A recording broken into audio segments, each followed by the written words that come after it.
everyone, this is Eugene Roddenberry. Dr. Mohammed Noor. Adam Nimoy, Leonard Nimoy's son. This is Leonard Crofoot. This is Dr. Aaron McDonald, Star Trek Science Advisor and Lieutenant Commander McDonald on Star Trek Prodigy. And you're listening to Humanist Trek. Humanist Trek. You're listening to Humanist Trek. the Humanist Trek Podcast. And you're listening to Humanist Trek, a fabulous, fabulous show. Enjoy. And don't worry, you can do your Temporal Mechanics 101 homework later. That's awesome. That was perfect. That was amazing. That was so good. So good. I guess maybe if it wasn't, 20-something years ago. It might, Oh, I know, right? you might remember. It was more like 30 years ago. Well, yeah, I yeah. was trying not to. My daughter accused me of being 72 years old this morning on my birthday of all days. And not my 72nd. Oh, no. Is it your birthday? Mm-hmm. Oh, happy birthday. Happy birthday. Oh, you get a birthday wish from Leonard Crofoot. Yeah. Yeah. Happy birthday. Perhaps I could use this as an excuse to go to those far-off planets with little polka-dotted people if necessary, and be able to talk about love, war, nature, God, sex, all those things that go to make up the excitement of the human condition. This is Captain Jean-Luc Picard. Welcome aboard. Jean-Luc Picard to the Starship Enterprise. You want to review your rapid progress? That nonsense is centuries behind us. To the Starship Enterprise. Oh, yeah? That is enough, damn it! Tempo, mon capitan. To the Starship Enterprise. You can't deny that you're still a dangerous, savage child race. Of the planet Earth. You just don't get it, do you, Jean-Luc? That is the exploration that awaits you. Not mapping stars and studying nebula, but charting the unknown possibilities of existence. Hildor Joy, and welcome to Humanist Trek. It's a comedy Star Trek podcast about the humanism in Star Trek. I'm Sarah Ray. And I'm Allie Ashmead. And this week we're joined by one of our favorite guests, the kindest man in the business, Leonard Crofoot. Welcome back. It's so great to see you again. Thank you so much. Thank you. So it's been, I don't know, a year or so? How have you been? How are things going? What have you been up to? I've been good. Yeah, I've been good. I've been working, and currently I'm teaching children ages K through 2 movement and dance. It's a oncurring job that I have for about 15 years now at Emerson in Burbank, and I get to teach these kids dance. Oh, I love that. So I'm having a time of my life with these children. It's just wonderful, and they're nicest people. But I've been working. Did The Accountant 2 with Ben Affleck. Oh, cool. And I did a line dance on that. And I did AirPods 4. Spike Jonze directed. Oh, It was a commercial. I thought I spotted you in there, and I pulled a screen grab. Let's see if I got the right guy. Is that you? That is me. Hey! In one of the scenes. Look at that. In one of the scenes, yeah. Yeah. That was a really interesting commercial. I watched the whole thing right before we... It was fabulous working on it. Yeah. I mean, Spike Jonze did an incredible job. You know, when you get a storyboard, it's only usually 2-4 pages. Mm-hmm. This was like 16 pages or something. It was huge. Well, it was like 5.5 minutes fully produced. It's a big piece. Yeah. Oh, it was wonderful. And the dancers were just terrific. I danced in it in this, one of the roles I had. That was one role. And then I had another one with a guy with a bag, holding a bag up some stairs. And I had a nice little dance thing that I come up some stairs. And so, Amazing. But it's very quick. Oh, my You gosh. can see it on Someday. He did a making of AirPods for Spike Jonze. Oh, I'll have to look that one up too. Yeah. Yeah. Yeah. It was creatively, I thought it was such a unique, interesting way to show life without AirPods and life with AirPods. And so it's very cool and cold colors, and then it pops and changes. Yeah. And the dancers have these half costumes, which is one side shows the one vibe and feel and the other side is the other. And when you turn, it changes it's just so cool. I thought it was my amazing. Cool. Yeah, I really enjoyed it. It was very intricate, and I just really had a ball. It was wonderful. That's amazing. Awesome. Before that, I did Palm Royale, danced with Kaya, Cindy Crawford's daughter. Oh, wow. Yeah, I danced in that. And then Mariah Carey, about 2020, I did Mariah Carey. I played it was sort of an acting piece, but I was hired as a dancer. I played a toy store manager for making the toys for kids in Christmas time. Yeah. Right? Yes. So it cool. was. I've had some nice roles. Yeah, I've been working in. I'm fine. Things are good. I'm healthy. Well, how about you guys? That's awesome. Absolutely great. Yeah. Yeah, no complaints. Yeah, we're here. We're healthy, and we're trying to stay positive and spread some, laughter and positivity out in the world. So yeah. Absolutely. Yes. Congratulations on your podcast. Thanks. It's wonderful. Yeah, we're doing great. Yeah. Yeah. Yep. 3 years. I think it's been about going on 3.5, I think. Mm-hmm.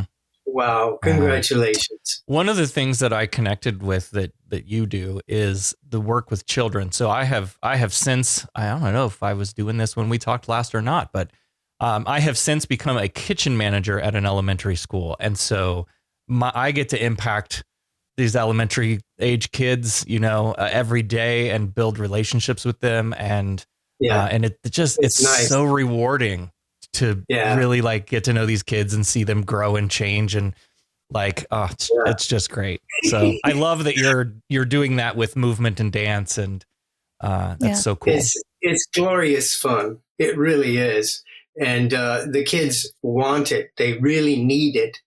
And they want it. And the home teachers, they really like what I have to offer, because I'm tying in movement and dance with history, with science, with all the the things that a home teacher can take and give to the kids afterward concerning with movement. Yeah. Mm-hmm. So, I do Petrushka, the clown, and, it came from Russia in 1912, and, it's all this information that the teachers can use. I do the bones of the body, the toe bones connected to the foot bones. Type of thing. Yeah. And the kids learn what the structure is, and that allows us to do what we do, and the teachers just take it from there. That's so awesome. I love that. It. Puppet dance, I use a hand puppet to show that, when you put your hand in the puppet, then it comes to life. And if you take your hand out and you drop the puppet, there's no life. Right. But Petrushka has life by a magician that puts him, says you're alive. So magic happens with Petrushka. I love it. So it's all interesting. The kids love that. Yeah. Yeah. Well, magic happens in this episode, and let's tie in some movement and dance into Star Trek The Next Generation Season 3, Episode 16, The Offspring. Commander, you'll soon be getting an intruder alert. What? Got something, sir. Intruder alert, sir. It's an old-style starship, sir. Constellation class, heading this way under impulse com. Number one, kindly take charge of our guests until we have time to decide what we're going to do with them. Sir, number one, keep them out of my way. Well, I was very wrong, and I thought Johnny Frakes had cashed in some vacation time this week, but it turns out he's directing this episode. So. Yeah. Apparently his first. Is this his first? Yes, it was directorial debut. I think he. Yes. I think he did a great job, because this was a very impactful episode. Fabulous job. Yeah, he was wonderful. He knew me from early on in Broadway shows and stuff, and then with Angel One, so he wanted me to do this role, and when they said, would you like to audition for this or do this role, or I went in to Junie Lowry and I did a quick audition, and we want you, Leonard. You want to do this? I said, yeah. This is a great role. I want this. Amazing. And that was Jonathan. Jonathan, he wanted somebody that could move. Mm-hmm. And and he wasn't quite sure how it was going to work because he didn't see the makeup yet and that sort of thing.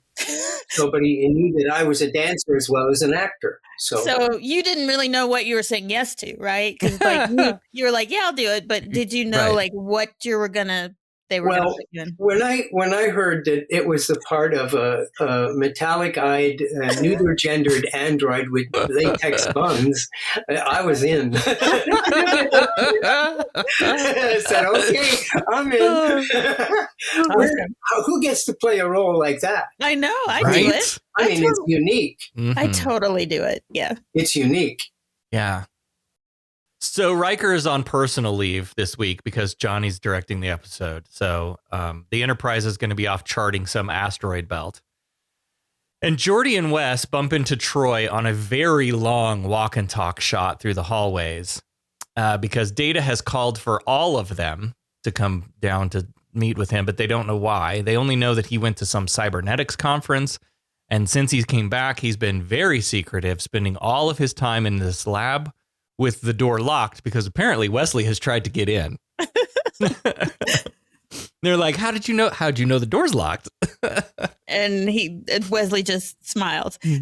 So they get to the door and they push the button, then the door opens and Data's doing something, but they've caught him by surprise. So Data's like, hang on a minute. I'm not ready yet. And he shuts the door. But in the lab, we see Data putting a foot on you, Leonard. He's putting your foot on, and then we don't get to see the whole body yet, but we get to see the bottom part, and you wiggle your feet or you wiggle your toes, and then this platform just kind of raises up, and then Data opens the door. And I love this because this is Data just being dramatic for the sake of like theatricality and drama.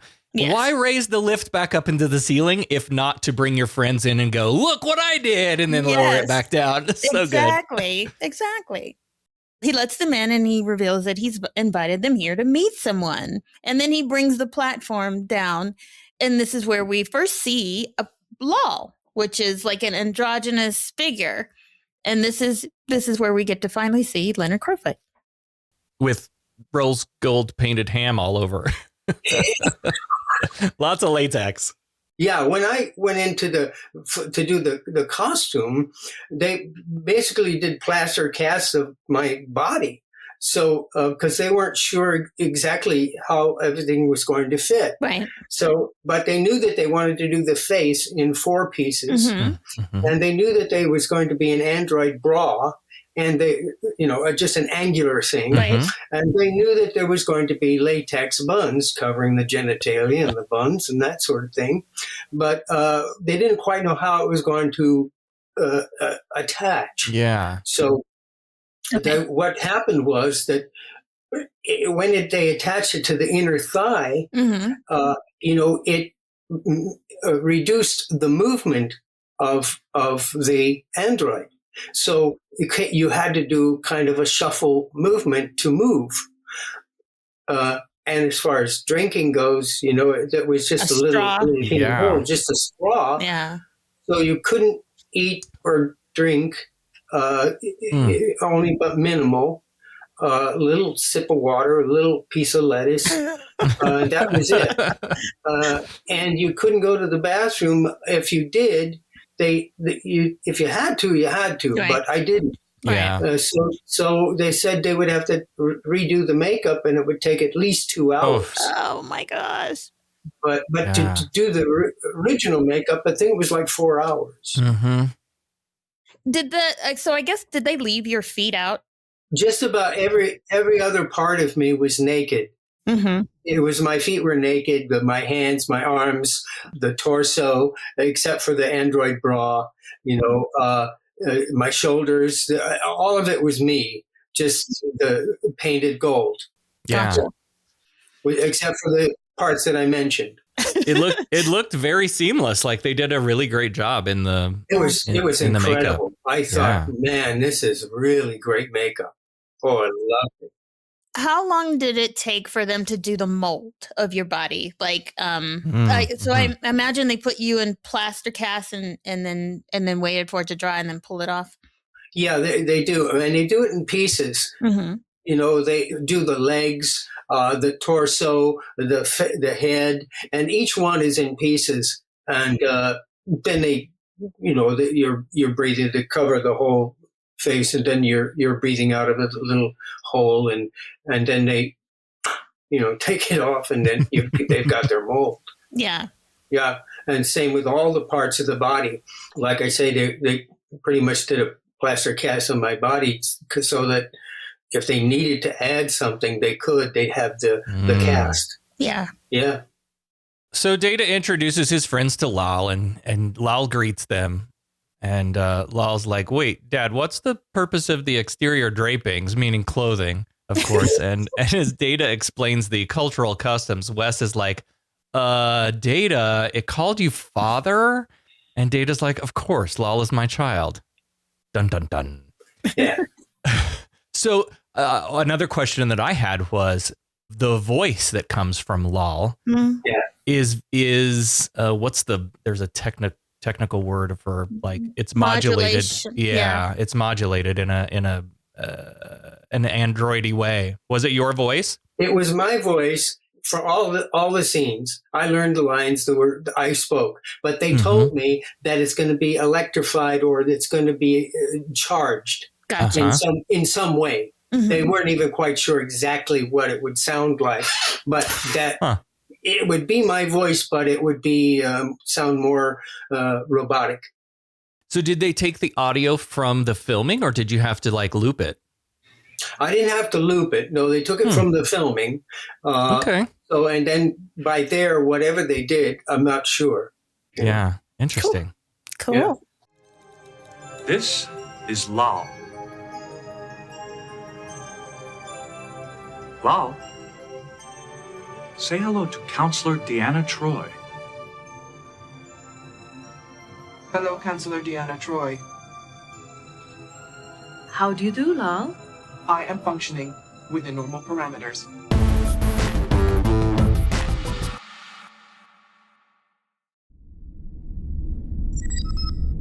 Come in. Allie, I want to tell you about my bra. Okay.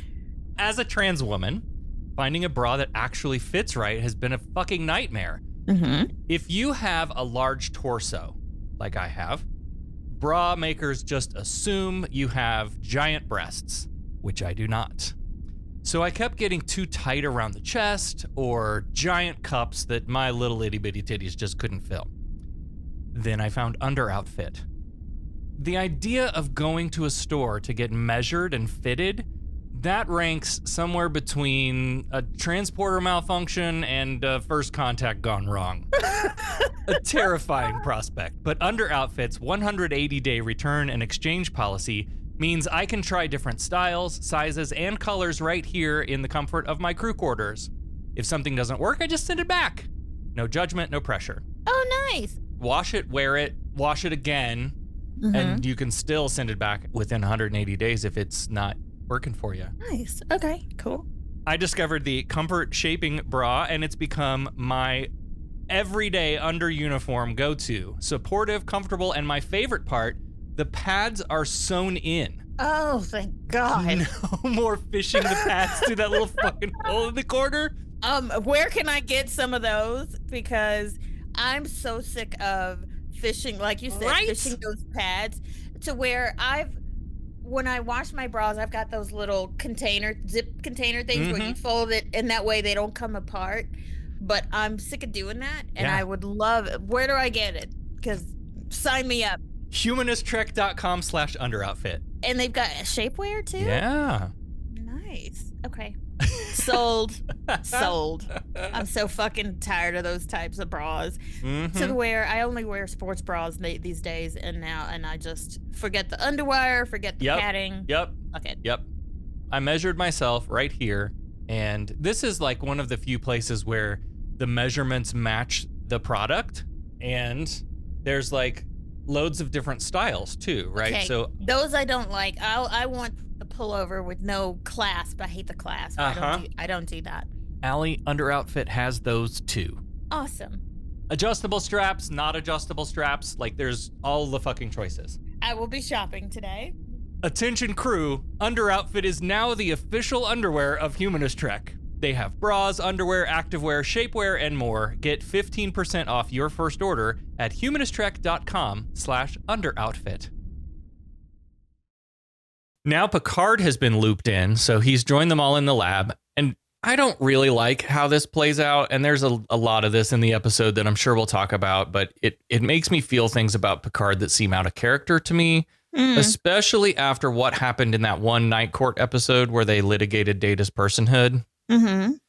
So Data's techno-babbling about how he went to this conference where they introduced this new technology that allowed him to essentially copy A:\Data, C:\lol. And Picard's all, Data, you should have consulted me first. And that's unlike Picard. But what I do love about this moment is that Data fights back. He's like, I don't see anybody else on this ship consulting you before they make babies. Well, procreation. Yeah. And he has a good point, but I can kind of see where Picard's coming from because he's not a human. And you know what I mean? But yeah, I know. But I don't like it. He's talking about Data and Lawless machines, not people. And Data has to remind them like, hey, we did this in an episode already. Right. Even We're though people. He fought for Data's, he's back to treating them like things. And yeah, that changes. Like there's a arc in the episode, but yeah. Anyway, another moment that I absolutely love as a queer trans person, Troy asks Data why he didn't give Lal a more human look. And Data says he's allowing his child to choose its own sex and appearance. Allie, when did Star Trek get so woke? I know, it's always been woke, and It's always been I don't woke. know. Yeah, it's amazing. Yeah, imagine allowing a child to choose their own. Wow. So Picard is like, I need to talk to you at your convenience in my ready room, but he goes and he kind of talks to Troy first, and he's going all, it's not a child, it's an invention, it's a thing, albeit it's an extraordinary one. But then Troy has to put him in his place. He's like, hang on a second. Why should biology rather than technology determine whether it's a child or not? Data created a child, an offspring.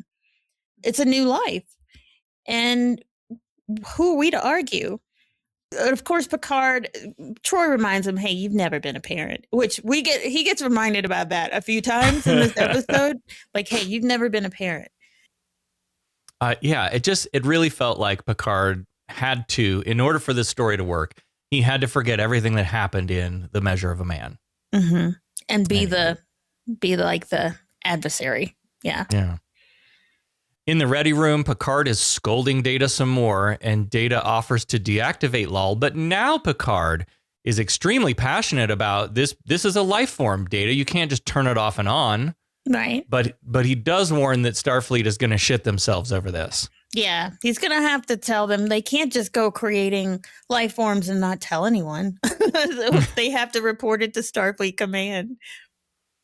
Data was not expecting this kind of pushback from Picard or Starfleet, and he talks about how he's done what so many of us did when we started having kids. You read all the parenting books, you try to study up on all the things, but there's really no right or wrong way. We're all just out here making shit up and hoping for the best. Yeah. As Data discovered. And he goes on and on about the conflicting parenting advice until Picard's like, no, I don't mean parenting. I mean the extraordinary consequences of creating new life.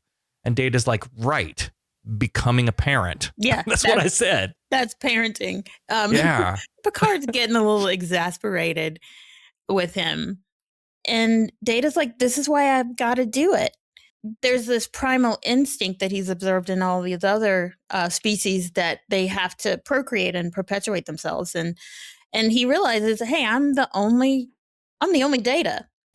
I'll put a pin in that.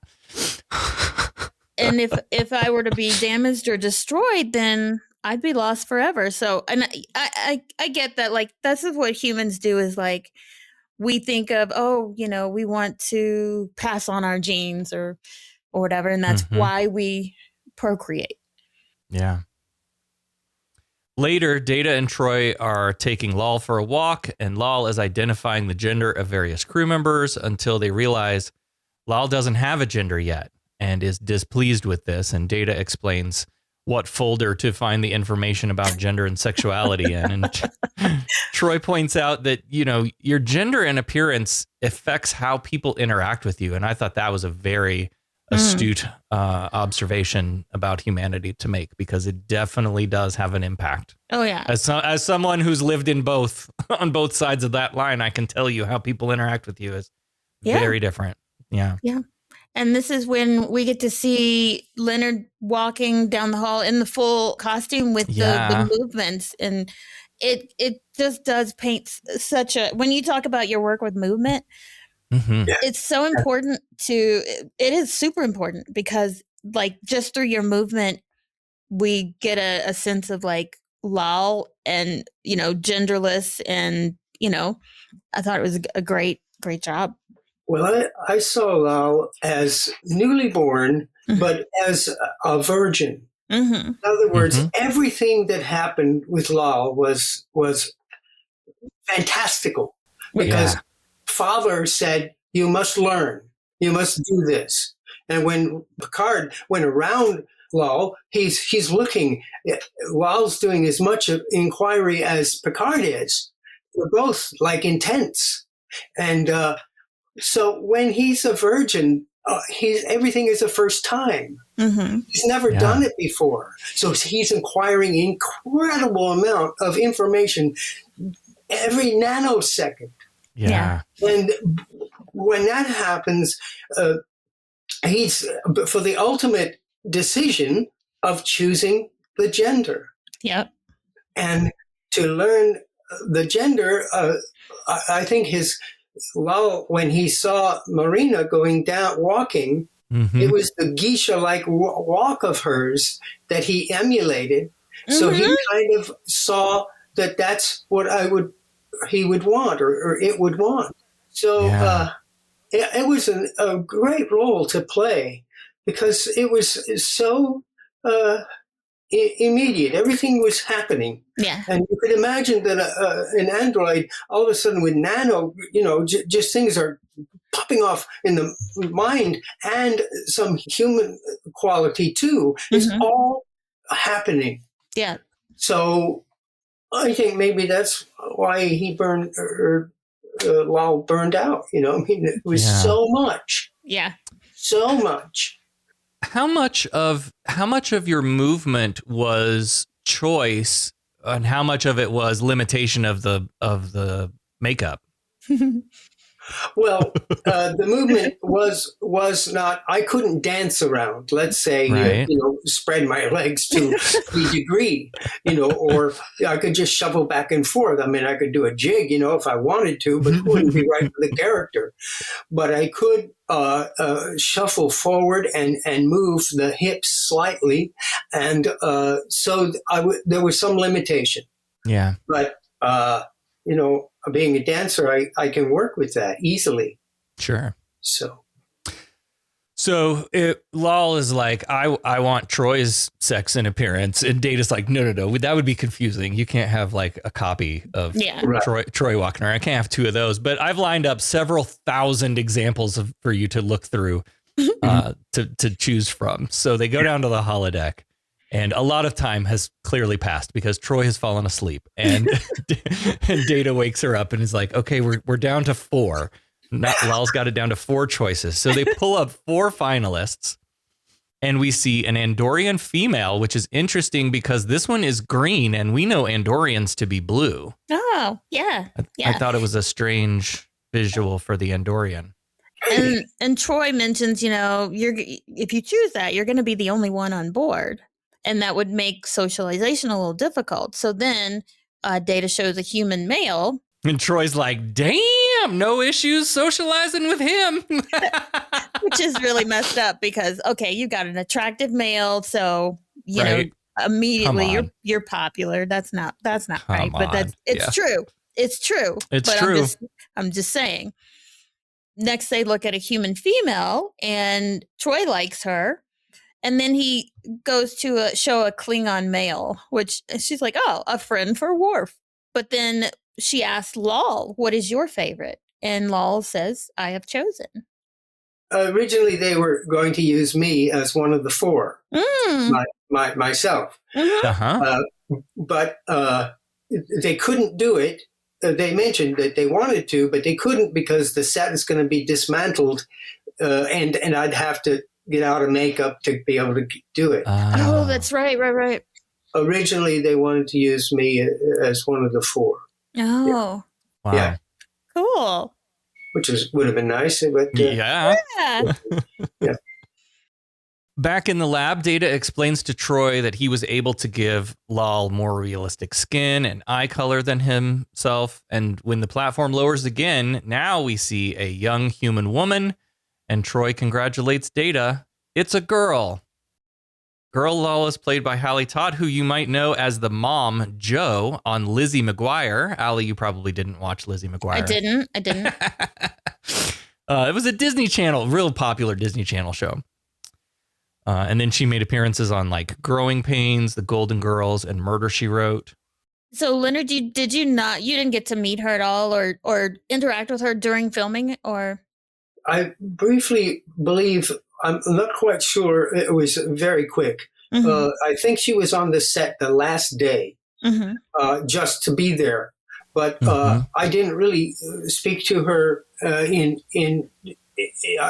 believe that I met her. Yeah. And that's about all. We never discussed it so much that, then it was going to be her thing. Yeah. So we didn't interact. No. Yeah. Yeah. I'm curious to know, like, how much of your performance was she able to see ahead of time to kind of, because she does crib some mannerisms from Data for sure. Yeah. And, her own movement choices are interesting and unique, too. We can talk about that later, too. Yeah. Well, Brent gave me the head thing.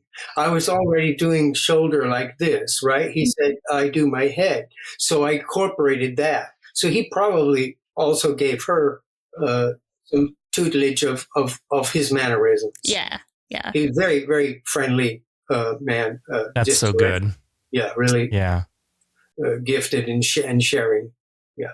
Data? I would like to have been consulted. I have not observed anyone else on board consulting you about their procreation, Captain.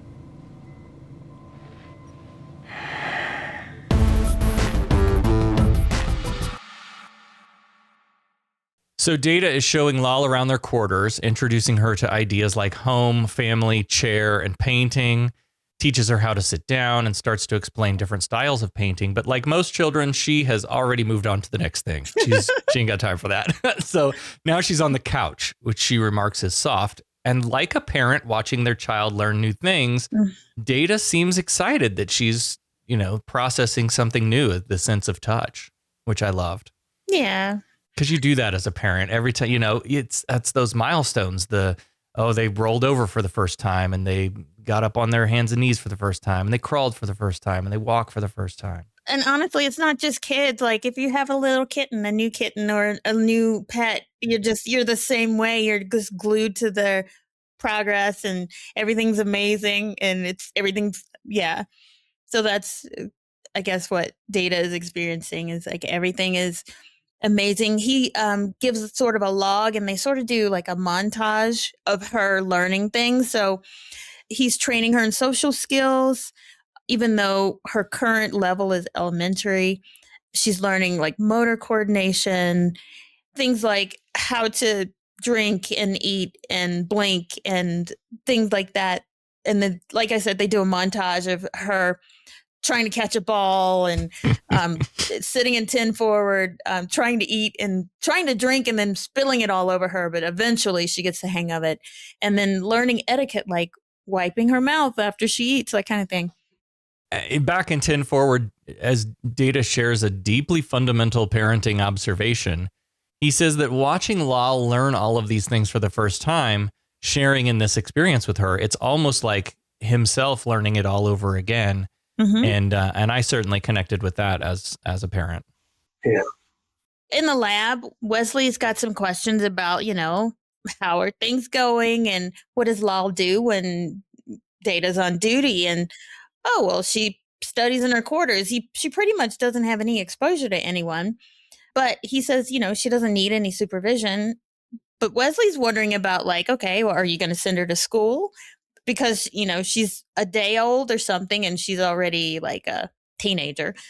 And Data's well, she doesn't need to go to school. She's got access to the database. What does she need to go to school for? But Wesley's thinking of, more to be around more people or kids her age. And Data's well, she's only 2 weeks old. I was wrong. She's not a day old. She's 2 weeks old. And Wesley's well, close to her own age then. Yeah, it's very much a thought about when you homeschool your child and, yes, you can give them the information, but they're not getting the socialization piece unless you set up play dates and, activities and sport things and that sort of thing. Yeah. So good job, Wes. It's important to be you're going to get that basic information from your parents, but I feel like you do need to be around people or people like you to learn mannerisms, movements, skills, social skills. Yeah. Beverly calls Wes, interrupting them because Wes is apparently supposed to be getting a haircut, and I guess she's following him around on their Life 360, just tracking his movements. So Wes leaves, and Data turns Lal back on, having completed the third transfer of his brain and brain what is brain to her brain and brain what is brain. Inside joke. And right away, she starts asking big questions. What's my purpose for existing? Jesus, child. Yeah. Data's answer is a decent one. He says, our function is to contribute in a positive way to the world in which we live. That's great. I wish everybody had gotten that memo. Yeah. She wants to know, why am I me and not someone else? And where did I come from? Questions that indicate that this last transfer is successful. And then she asks, well, why do we have 2 hands and not 3 or 4? And why is the sky black? What? So Data reaches over and flips the switch off. That's some bullshit right there. No, as a parent, I had to listen to my kids ask why this and why that. And then you answer and they go, but why? Because of this. Why? And Data can just turn her off. That's bullshit. That's not right. Yeah, your parents couldn't turn you off, but Data can just reach over and turn them off. But yeah, not fair. Anyway, he declares that Lal's first day of school will be tomorrow and raises the platform back up. In Picard's ready room, Picard's on a phone call because he had to tell Starfleet. And so he's on a phone call with the Admiral Halftel explaining himself. And he's like, look, Data is the best guide for Lal. He's doing a great job. But they're concerned. They want Lal to come to this Galor 4 facility because they don't think it's a proper setting for Lal. And he says he wants to do what's best for the new android. But Picard is still sticking with his guns and saying, she's in the best place for her development because she is his child. And he shouldn't have said that. He should not have said child because Halftel's ears perked up because they're like, wait a minute. These aren't humans. I thought this was a little bit of a weird conversation because they're arguing. Halftel isn't giving orders as a superior officer. He's letting Picard make some points. Mm-hmm.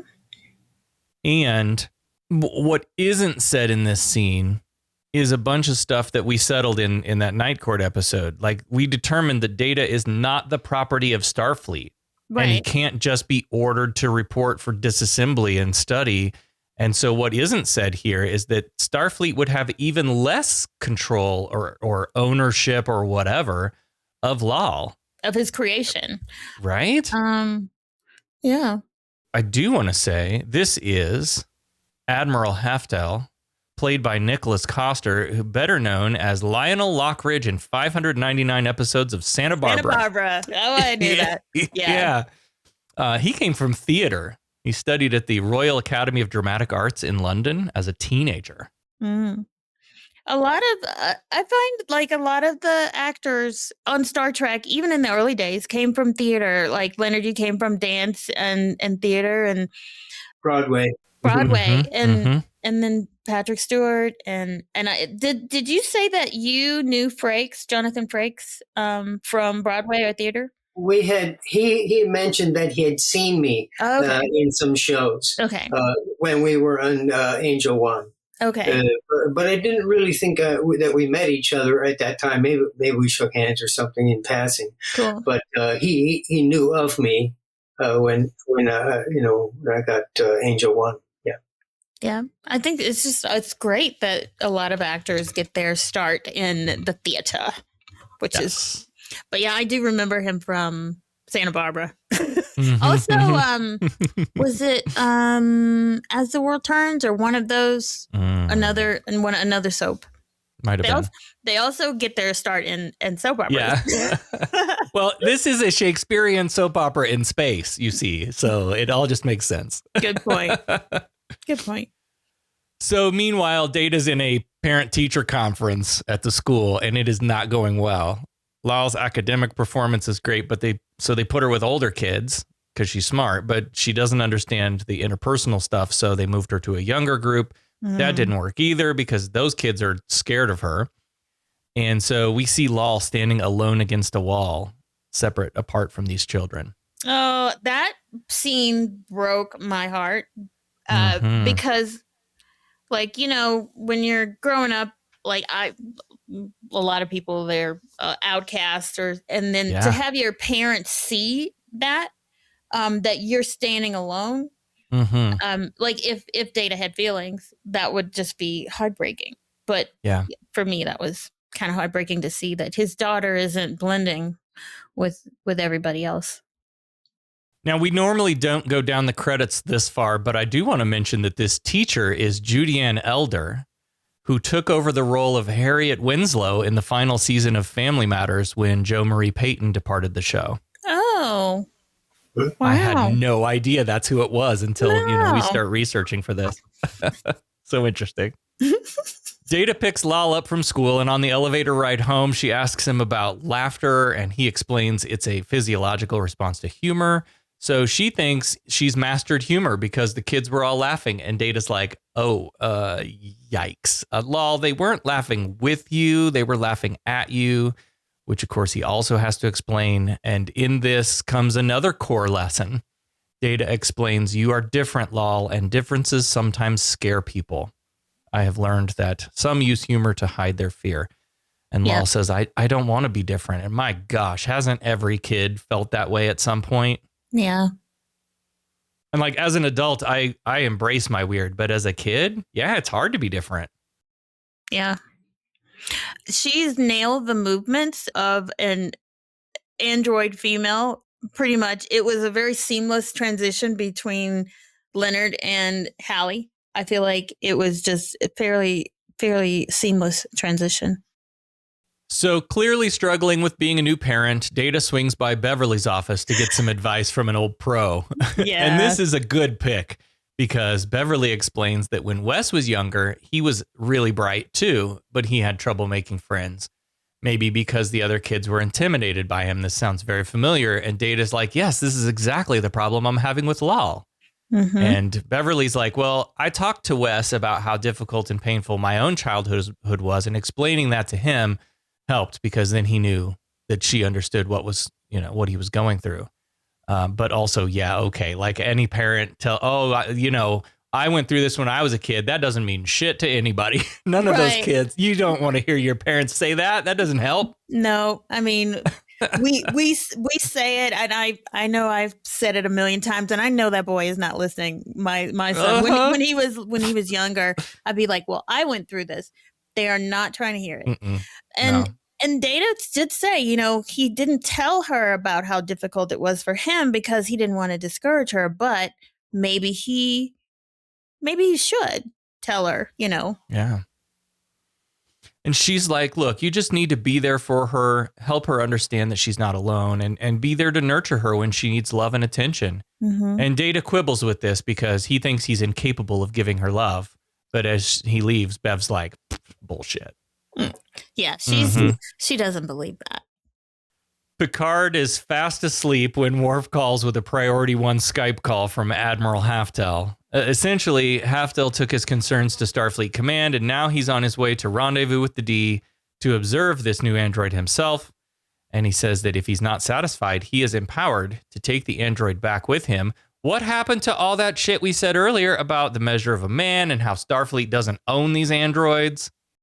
Yeah, Starfleet's seeing, okay, how can this be beneficial? How can we spin this? And it's not liking that it has no control. You are truly becoming sentient, Lal. How? By developing the awareness to question and examine your perceptions. Why do we have 2 hands? Why not 3 or 4? Why is the sky black? Why do... Tomorrow will be your first day of school, Lal.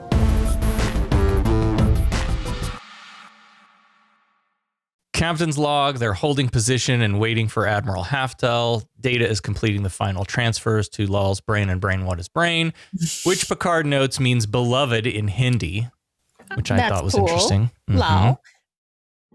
Off Data goes to get more advice from other people on the ship. And of course, you got to go to the wisest, the oldest person. You got to go to 10 Forward and you got to go to Guinan. Yep. He comes in and, you know, Lal is so interested and just like absorbing everything like a sponge. He's got to pull her away from people and guide her over to Guinan. And she asks Lal, how are you?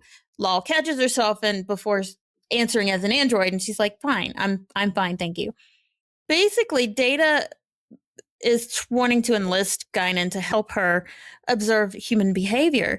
And Lal just says, well, Father thinks it would be a great idea to work with someone as old as you. And then Guinan's like, you're hired. So basically, she's made her, given her like a summer job in 10 Forward as a bartender.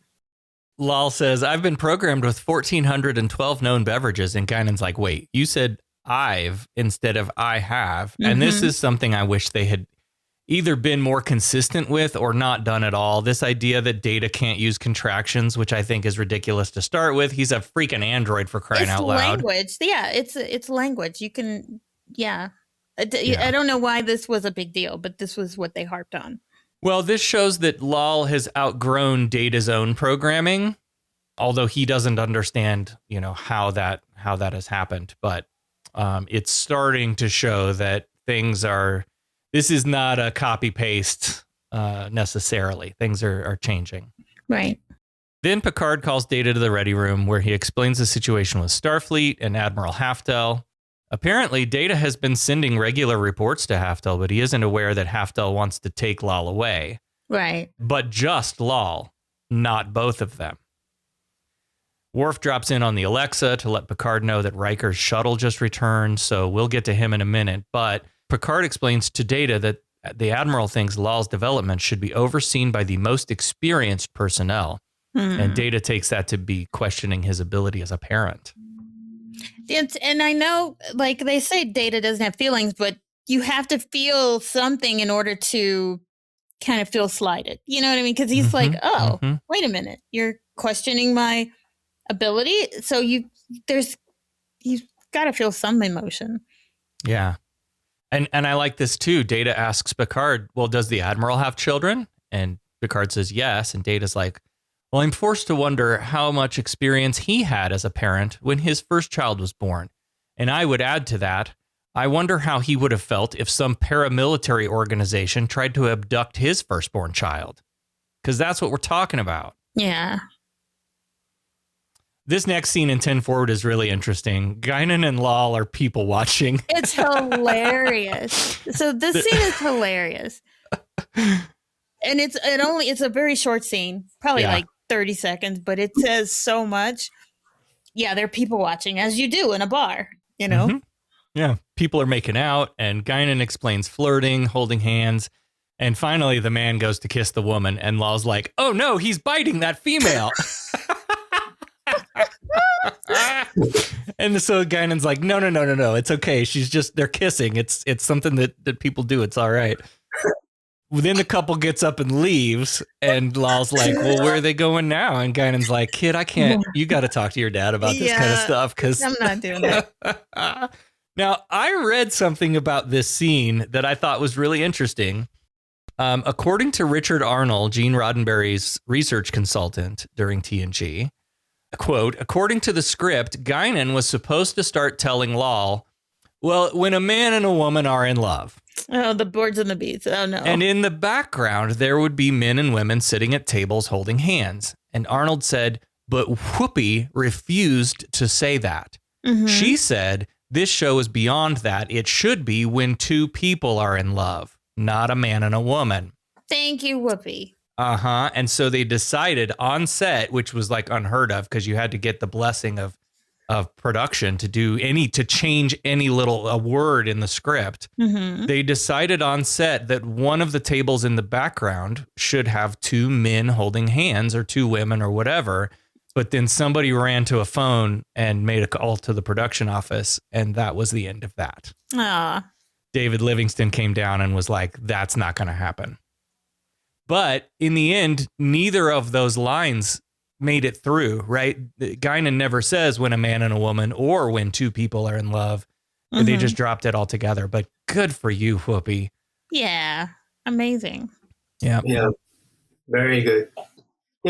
It's all about control, isn't it?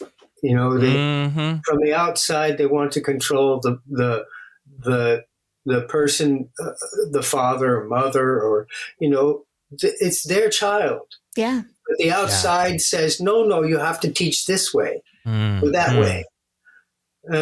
It's kind of sad. Yeah. I mean, gosh, we're doing this today. We're trying to control what our kids are. Right. Someone else is trying to control, like, we're banning books in schools, and we're, telling you what you can and can't teach your kids and all kinds of shit. Yeah. Yeah. But even though it's not exactly a human being, it is part data creation kind of thing, but it's still life. It's life. Yeah. It is life. Yeah. Still life. Yeah. So it applies, what this outside interaction isn't needed. Let people be who they are and who they become. Yes. Yes. Let them become who they're going to become. However, whatever that natural progression of it. If you're feeling it in your skin and you're not happy with your skin and you want to change, you should be able to do that because you're not comfortable with yourself. Yeah. But if you are comfortable with yourself, then that's cool. And but if you're not, I mean, I've always been comfortable being me. Yeah. But I know people in my, sphere of friends. There are some that are not comfortable exactly in their own skins. They feel differently. Yeah. Yes. So they do things that make them want to be comfortable. That they can feel in their heart of hearts that this is what I need. Yep. Yes. And that's humanity, isn't it? Yeah. Absolutely. Yeah. Like we allow it to happen with like what you do for a living, what your career is. Like if this doesn't feel right to you, go get a different job, try something different. Mm-hmm. That's okay. But if it's who you love or what you look like or what you believe, well, no, that's immutable and that's not something you can change. That's control from the outside, but the person doesn't understand that person themselves is the core of feeling. Yeah. They know, yes, no, this, or they're searching, Yeah, and if only we could all have the opportunity, like Lal, to just like, okay, choose your gender, and then maybe if she didn't like it later on, choose it, change it again. Sure. Yeah. Anyway, Guinan walks away, and Riker comes in to the bar, and this is Riker's one short moment in the episode, and he comes. There he is. There he is. I hadn't seen it so long. Of course, it was the funniest scene ever. Yes. Lal immediately starts flirting with him, and he's Rikering right back. But without even introductions, Lal just reaches across the bar, pulls Riker up, and plants a kiss on him as Data walks in the door. And Data's like, Commander, what are your intentions toward my daughter? Oh my God, I remember that now. And then, of course, Riker had no idea what was going on because he just got back. He's like, wait, your daughter? And he's just like, nice to meet you. Bye-bye. He gets out of there so fast. And then, of course, the look on Guinan's face as well. It was, I mean, all of less than 30 seconds. There was so much happened in the scene. Good. It was hilarious. Back at home, Lal is frustrated with her inability to feel emotions, something Data is all too familiar with. And she asks, well, why do you try to emulate humans if it just reminds you, that you'll never be truly human? Mm-hmm. And Data explains that he realized that the struggle is what's important, striving to be more than we are. Whether we actually reach that goal or not, it's worth the effort. It's that old thing that it's like kind of a cliche, but it's like, it's the journey that's important. Not the destination, it's the journey. Yep. But that's exactly what he's saying here. This was a sweet moment. Lal shares that she learned about holding hands today in class with Guinan, and it's a symbol of affection. And so she reaches over and takes Data's hand, and then he puts his other hand on top of hers. Such a sweet moment. Yeah, it was.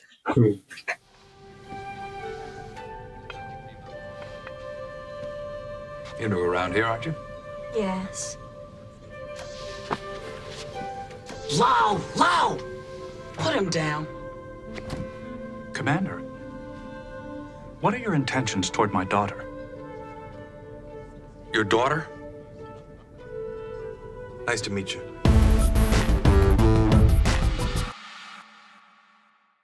So Halftel has arrived, and he's there really to basically try to take Lal. And Picard's like, wait, I thought you were here to form an opinion, not to justify one. But basically, he wants to basically take Lal back. And Picard's like, no, you're talking about breaking up a family. These are sentient living beings, and they have their rights in society. Yeah, he pulls out the script for Star Trek The Next Generation, Season 2, Episode 9, The Measure of a Man, and says, these are living sentient beings, and I helped define their rights and privileges. But, of course, Halftel wants to point out Lal's importance from a technology standpoint. And, she's like a great discovery in technology and AI. So, like, we can't, just leave her here. Halftel really fits into that, Starfleet Admiral we can't trust trope that TNG does so often. Yeah, the people, the powers above are usually not able to be trusted. Yeah, he does. Halftel argues this is one small step for Android, but one giant leap for artificial intelligence. And Starfleet's protocols demand that this be done in effective isolation. And that's the real issue with leaving Lal on the D with Data. Mm-hmm. And every time this guy makes an argument, he comes up with another different, they'll shoot this one down, and then he'll come up with another, well, the real reason is this. Yeah, first it was, we can't have two androids in one place because, what if something happens to the D, then both are gone and we've lost. Yeah, he's just making stuff up. So they're down in the lab next, Halftel, Picard, and Data. And Data mentions that while the expectations for this copy-paste procedure was to end up with another android whose neural network would be identical to his, that's not quite how it worked out. And he mentions some variations on the quantum level, like how she can use contractions. And Halftel latches onto this, calling it an aberration and grilling Data about it. And Picard redirects this from technobabble back to parenting. Mm-hmm. This isn't an aberration. Data seems to have improved on himself. And isn't that what we all want for our kids? Yeah, to be better than us. Yeah. Then Halftel tries to argue that Lal should be around people trained in diagnostic and evaluative procedures, but Data has that training, so that's a bad argument. And besides, in order to properly evaluate Lal, they'd need a model to compare with, and Data's the only model. Then Halftel tries to make an argument about Data not having mastered human cultural and behavioral norms himself. I just want to smack this guy. I know. He's trying any way to get her off of that ship with him to be studied. Speaking of learning human cultural and behavioral norms, Lal is working her waitress shift in 10 Forward. So they pop up there and bAdmiral Halftel is like, you're kidding me, right? You've got a supercomputer working as a cocktail waitress? This is ridiculous. I think it's great. I do too. And I love Guinan here because Guinan's like, he's like a bar is an inappropriate environment for Lal. And Guinan's like, well, I'm the HBIC in here and pretty much everybody behaves. But when they don't, I throw them out. You want to try me? And she reminds him like, hey, you've been in a couple of bars or two in your time. But Halftel is like, you know what? He kind of stomps away and he's like, just have her report to him immediately for an interview. So Lal's got to go see him. She's not Starfleet. How can you make her report to him anyway? But he's seeing her as property as well. Right. Yes. Yeah. Well, despite that objection, bAdmiral Halftel, Picard, and Lal gather in the conference room, and Halftel is real skeevy during this conversation. He is clearly using language to try to influence and coerce Lal, almost like try to trick her into agreeing to leave the D. Right. And he's like, well, there's only so much you can learn on a starship, right? And Lal says, right. So logically, once I learn everything there is to learn here, then I would leave. And Halftel's like, wait, no, that's not what I meant. But Lal is like, I believe it is. Halftel's like, I have great respect for your father. But she's, from a logical standpoint, she's like, you don't speak with respect. And then Halftel thinks that she's being adversarial because of that. And she's just stating a fact. And then he says that I think your father has taught you selective judgment in verbalizing your thoughts, but we'll help fix that. And Lal is like, no, my dad's already helping me. But Halftel is trying to plant doubt in her mind. It's like, oh, well, has he helped you enough? And Lal is just it's escalating. And Picard just breaks in and says, let's ask her what she wants. Yeah, the light bulb now finally goes off in Picard's head. And he's like, oh, wait, this is an independent, free individual capable of having her own thoughts and wishes. We've done everything except ask her what she wants. Right. So, and they do. And she says, I want to stay here. And then she's excused. But she is having a full-blown panic attack because the next scene, she goes to see Counselor Troy and she's kind of like hyperventilating and she's trying to tell Troy what's happening. She's like, an admiral from Starfleet's trying to take me away. And she's scared. And Troy's like, wait a minute. Yeah, you are. I can sense it. And you're an android. You shouldn't be feeling this stuff, but I love this choice so much. I love that she didn't go to her father. Mm-hmm. She's having an emotional crisis and she went to the person that you go to for an emotional crisis. She goes to the counselor, which I absolutely love. And then I also like Hallie's physical choices with showing the emotion and showing the anxiety and the fear and the feelings that she was having. I liked that as well. Yeah, she's like poking herself in the chest because like that's kind of where we think we feel like when something is not right or we're sad or we're upset, we feel it in our chest. It's really our brain, but we feel it here. And so she starts poking herself in the chest because it's unfamiliar, it's uncomfortable, and she wants it to stop, basically. My father is already helping me, sir. The question is, has he helped you enough? Are you asking me, sir? No, I didn't mean to ask you. Why don't we, Admiral? In all these discussions, no one has ever mentioned her wishes. She's a free, sentient being. What are your wishes, Lal?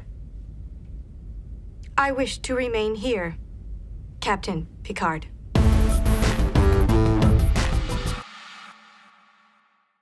Back in the conference room, Halftel is trying his same bullshit on Data now, and his closing argument this time is because there are only two Soong-type androids in existence, it would be dangerous to have them both in the same place.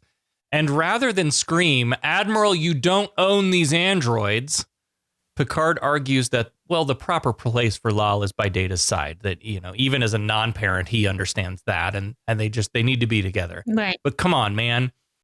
This does lead us to a great Data speech, though. Halftel, ignoring Picard, tells Data basically he's taking Lal but that it would be better if Lal thought that Data had voluntarily decided that this was the best thing to do. And Data says, when I created Lal, it was in the hope that someday she would choose to enter the academy and become a member of Starfleet like me, because I wanted to give something back for all that Starfleet had given to me. But I cannot volunteer to give her up. That would go against everything I have learned about human parenting. I have brought new life into this world, and it is my duty, not Starfleet's, to raise her, to prepare her to become a contributing member of society. I am her father, and you can get fucked. Go, Data. Yes. I know. Beautiful. Yes. Oh, so good. Once again, Data showing up the humans and being a better human than humans are. So Haftel orders Data to transport Lal to his ship, and Data gets up like he's about to follow this order. And Picard's like, nope, don't do that. Don't follow that order. And they kind of go back and forth with this a little bit. And Picard's like, I'm going to go over your head to Starfleet. And he's like, I am Starfleet. He tells him you're jeopardizing your command and your career. And Picard gets a decent speech here, too. It sounds straight out of Shakespeare or something. It is very Shakespearean. Yeah. He says, there are times when men of good conscience cannot blindly follow orders. You acknowledge their sentience, but you ignore their personal liberties and freedom. Order a man to hand his child over to the state? Not while I'm the captain. So he's going to go over the bAdmiral's head, but before they can, shit goes sideways. Troy calls Data to the lab. Something is wrong with Lal. They all go down to the laboratory. She explains that, it's only for a moment she was feeling all this fear and confusion, and then she walked out of her quarters, didn't say a word, went to the lab, and I guess, did she put herself into the... Yeah, I'm not sure. It's kind of like, I hate to say this, it's kind of like a Roomba. When it gets full, it goes back to its dock. Oh, no, Lal is not a Roomba. No. Lal is not a vacuum cleaner. Data does explain that, like, she is programmed to return back to the lab when there's a malfunction. So she must have plugged herself back in. And so he talks to her and she calls him father, and he's like, yes, I'm here. It's basically some sort of cascade failure and would require some technobabble to fix it. And Haftel is there, and he's like, hey, can I help? I'm like, I wouldn't have let him help. But no, you're still the bad guy. I know, but he does like try to help Data. And I noticed that Lal, or the Hallie Todd, the actress, was wearing a different wig because they ended up having to open up her head. I love when they do that. They do that to Data from time to time too, and they pop open a little hatch in his hair. I think that's cool. Yeah. So some time passes, and Geordi, Troy, and Wes are out in the hallway doing that thing you do while you're waiting for the surgeon to come out and tell you how surgery went. And Haftel comes out, and he's emotional now. And it was this moment I thought, shouldn't Geordi and Wes have been in there helping Data? But that wouldn't allow for the bAdmiral to have this moment of growth, I guess. But normally, if we were working on Data, it would have been Geordi and Wes and Crusher, and it would have been everybody. Yeah. He says she won't make it much longer, and there was nothing anyone could have done. He talks about how Data's hands were moving faster than he could see, an admission that none of their scientists could have done what Data did in this moment. Data trying to stay ahead of each collapsing pathway. He says Data refused to give up. He was remarkable. So you get a little bit of a character growth from the bAdmiral. In the lab, Data and Lal say goodbye. Lal says she feels, and she tells Data she loves him. And Data says, I only wish I could feel it with you. And Lal says she'll feel it for both of them.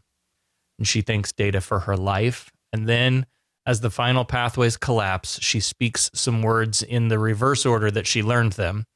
Flirting, laughter, painting, family, female, human. And she's gone. Oh my God! They've killed Lal, my child. you, bastards! Yeah, I was bawling at this point. Yeah, very moving.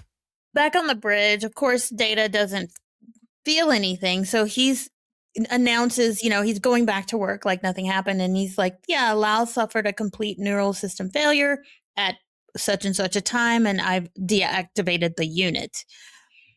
And then, of course, Picard gives his condolences, and Data says, "Thanks you for your sympathy," but he points to his head and says, "She's here." Basically, he incorporated her program back into his own. And yeah, I wish we could all do that. When we lose someone. Anyway, off to the next adventure. Yeah. Boy, I'm sure glad that's over with. I'll be glad to be relieved of this cargo. Me too. It is done, and perhaps just as well. Yeah, but I learned something today. I sincerely hope that this is the last time that I find myself here. You just don't get it, do you, Jean-Luc? You see, of all the species, yours cannot abide stagnation. Change is at the heart of what you are.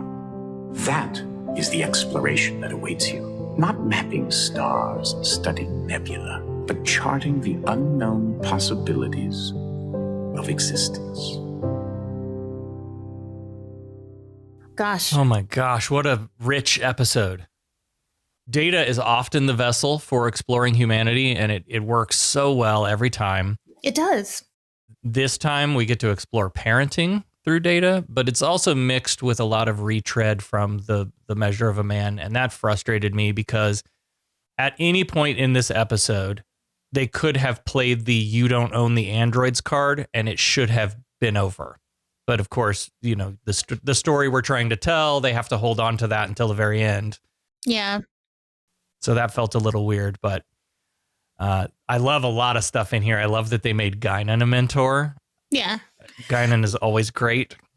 I think so. Guinan, Troy, Crusher, like we all need to lean on each other when we're raising kids or when we're going through anything, because we're human and you're not going to always know the answer. So go to your friends, go to the trusted advisors. That's what we should be doing as humans, is we should lean on each other, I think. Yeah. Of course, the personhood and the body autonomy I love because, she got to choose her gender. And that's we don't get to do that. Mm-hmm. Or we do it and we get shit for it. Right. Society doesn't accept it. Yeah. Yeah. And here it was just no big deal. Just another day on the Enterprise. No big deal. And audiences of the 90s didn't burn Paramount down or whatever, because it's sci-fi, they sneak that stuff in. And that's really what, that's why we're doing this every week, is for those kinds of things that sci-fi gets to do. Yeah, it wasn't a big deal to go from the genderless form, the what do you call it, the androgynous, to Lal. It was just, they're still the same person. They just chose a different cover, Yeah. I think the administration wanted to dissect Lal. They wanted to find out how Lal works and how Data works. Yeah. Then they could control that part of it. But isn't Star Trek all about exploring the universe, exploring other worlds, not controlling those worlds or changing those worlds, but to learn, right? Yeah. So I think that's a factor in this episode for me. Definitely. Yeah. Oh, it's like the line that Picard said in the last Android Personhood episode about, we're out here to seek out new life. There it is, right there. Here it is. This is what we're out here to do. Yeah. Right. But I think one of the things that we grapple with in Star Trek a lot is, it is a quasi-military sort of organization, and, the admirals can't always be trusted. And you'd like to think that, it was projected originally as a very kind of utopian society. And yet once you put a bureaucracy on top of the exploration, then it gets complicated and you get things like this. And it's never really said, it's just shown, and we have to kind of think about it and go, oh, that didn't feel good. I don't like how Starfleet's acting right now. That's not great. But my take on Lal is that Lal acquired so much emotion, so much knowledge, that it was an overdose. That it just exploded. You couldn't take it anymore. Yep. You just overwhelming. And that's why Data probably saw that and had to dismantle, because it would be too painful. It was torture. Yeah. Because it was so much information to become this ultimate, better version of Data that, Lal couldn't handle it. Yeah. Yeah. And you have that, like the loss of a child theme. And, we didn't sit with that very long because Data doesn't have the feelings really for that. But we have explored this on Star Trek before with Troy, the one that comes to my mind. But this bit at the end where Data talks about transferring her memories back into his own program. First of all, I cannot imagine losing a child. Yeah. That's got to be like one of the most difficult things for a human to deal with, because that's not how it's supposed to be. We're supposed to lose our parents, not our children. Right. But it happens, and it happens often. And what Data speaks to at the end here is like how parents in that situation have to find a way to hold on to those memories of that short life in some way. Yeah. And that in some way that keeps them alive, like within you, that keeps them, alive in your hearts is kind of a wooey thing to say, but like it's a meaningful moment, and I'm glad that they put that in there. Yeah, alive for humans, it's alive in your hearts, but for Data, it's literally alive in your brain. Yeah, which is kind of cool, to download your child's memories and the essence of them, because that's what we really are, is just an amalgamation of memories and stuff that we've learned, and he gets to put that in his brain. Yeah. So one more thread that I wanted to pull back on, that's something that you mentioned, was I love that Lal sought out Troy when she started to have feelings. And we've talked before about how whenever Data has some kind of treatment, it's often both Geordi and Dr. Crusher showing that Data is both machine and person. Mm-hmm. And so going to Troy for emotional care makes a ton of sense. And that made me think of myself as a parent too. And you kind of mentioned like having other adults that you can go to for different things. Mm-hmm. And I think that's maybe something changing in parenting. I feel that it's a unique position to have where, I feel like once upon a time we wanted our children to come to us for everything. Mm-hmm. And I certainly want my children to feel like they can come to me for everything. But the reality is I recognize that they're not gonna. And so in recognizing that reality, I want them to have other trusted adults that they can go to with stuff. Absolutely. That they don't feel like they can come to me about for whatever reason. Like, and I'm not just okay with that idea. Like, I embrace it. And I think maybe that's something that we've evolved on, even maybe in just a few generations. And I guess it's a real wooey, it takes a village kind of it is postcard idea, but yeah, your kids should be able to go to someone else. They may not want to come to you and talk about sex because it's embarrassing. It's your mother or your dad or whatever. Right. And so they need to have someone they can fully express themselves with. So, yeah.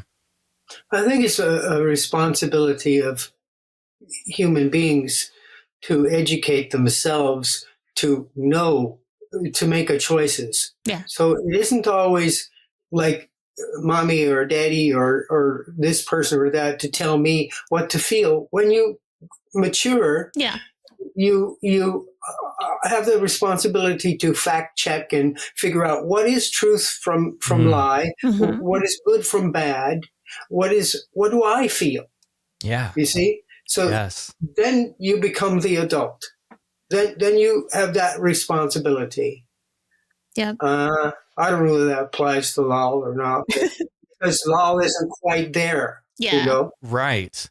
Yeah. How interesting would it have been to be able to have Lal live longer and prosper and see, a more growth in a longer arc? That would have been neat. That would have been cool.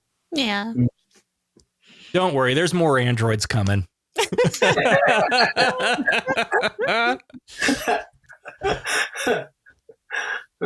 All right. Well, next, we want to honor the dead who died in this episode. Lol. Oh, Aw. oh, yeah. I wrote a rhyme about it.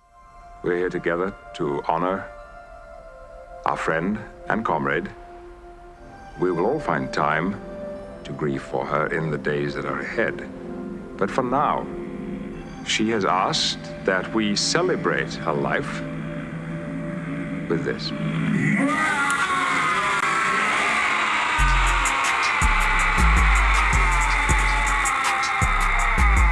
Data came back from a conference and went straight to the lab. He made a positronic android and became a dad.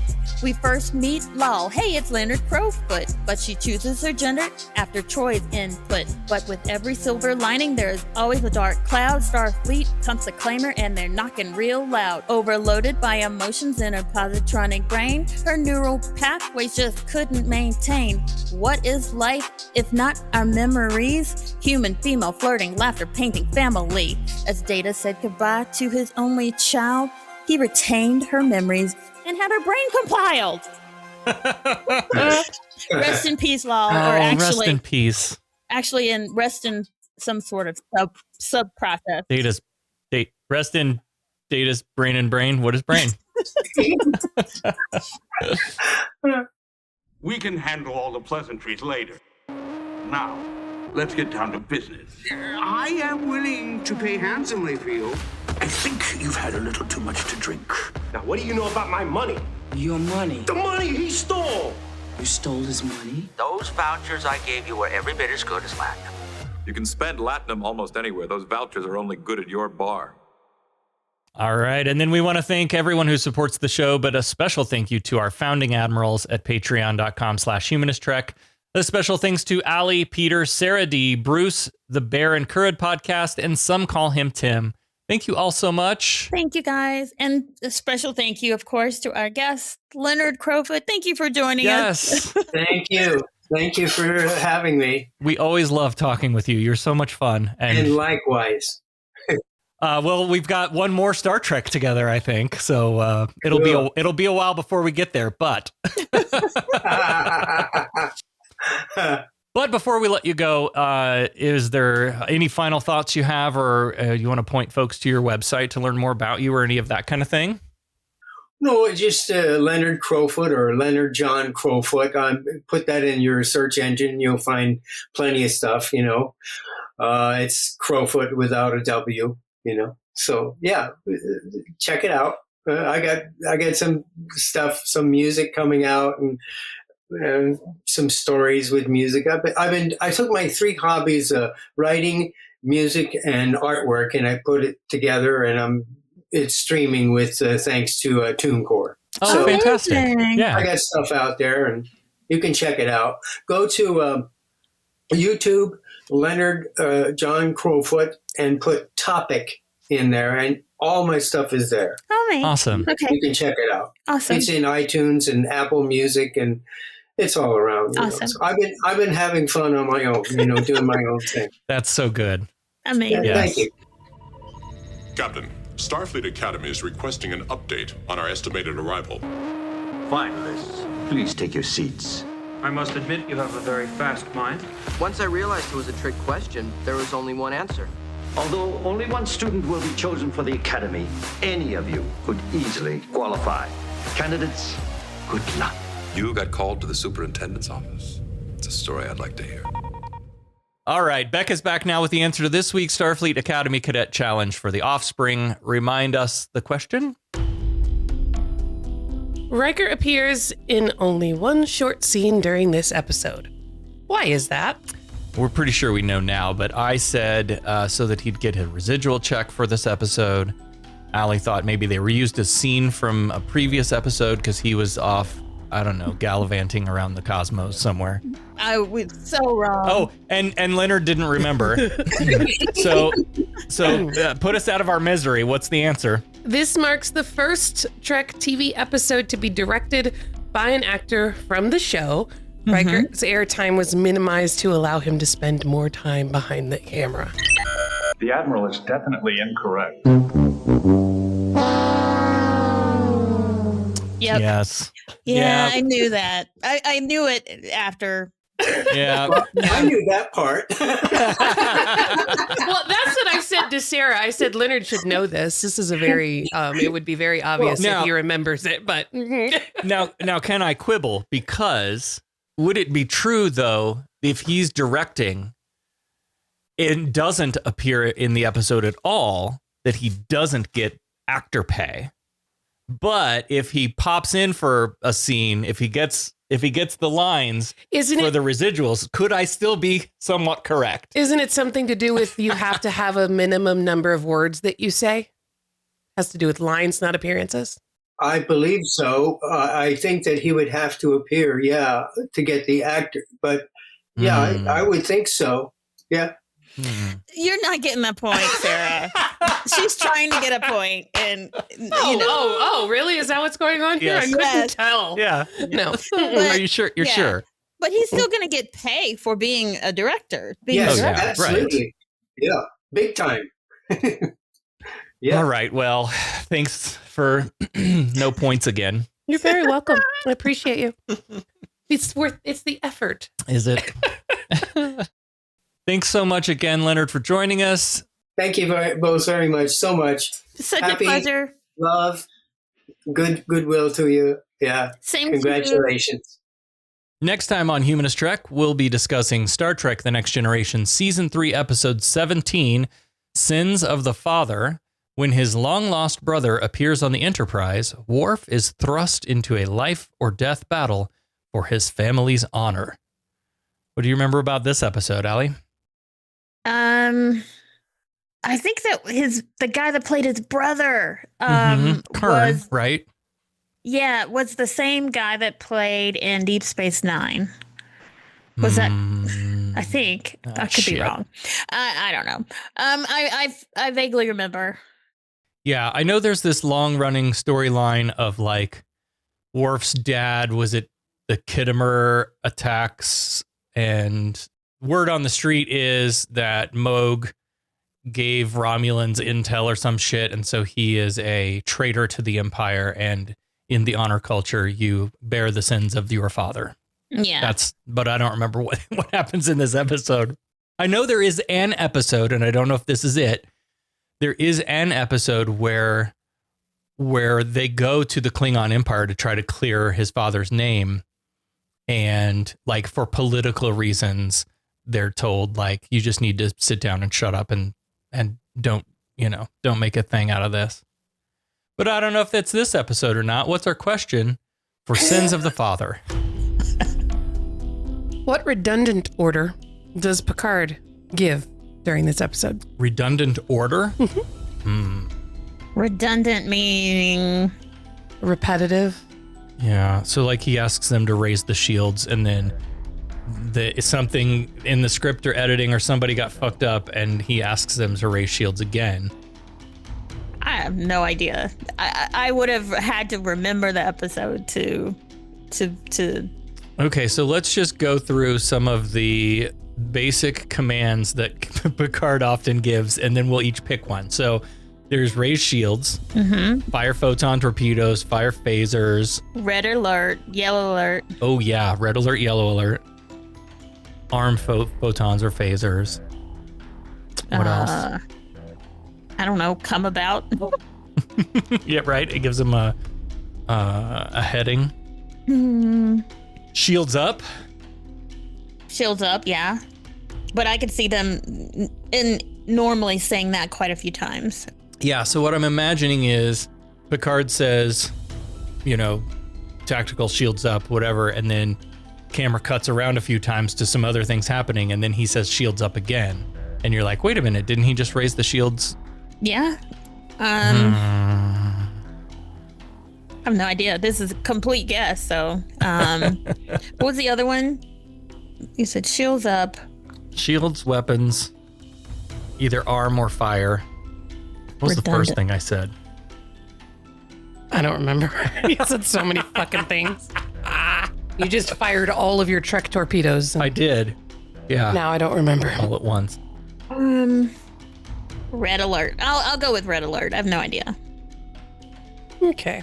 Okay. Answers are locked in. Oh, what did you lock me in as? I said 73 you said different shields things. up. Yeah, okay, that's what I was the going one to go you with. kept saying. So.